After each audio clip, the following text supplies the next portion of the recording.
Hi, to enable and disable camera flashlight on the Samsung Galaxy S25, all you have to do is to open camera, make sure you're in a photo mode, and now take a look at the upper panel.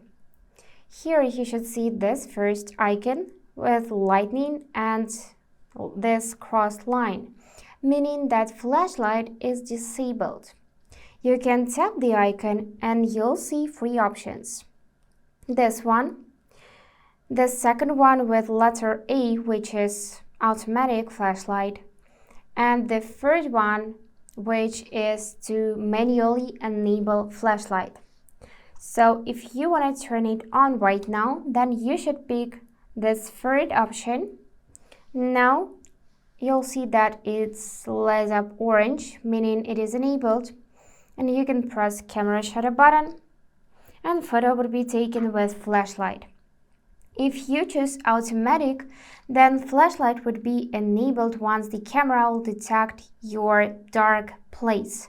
So in dark place, it would be enabled. In good lighting conditions, like in my case, it would be disabled. And to manually disable, simply pick this first option. And that's it for today.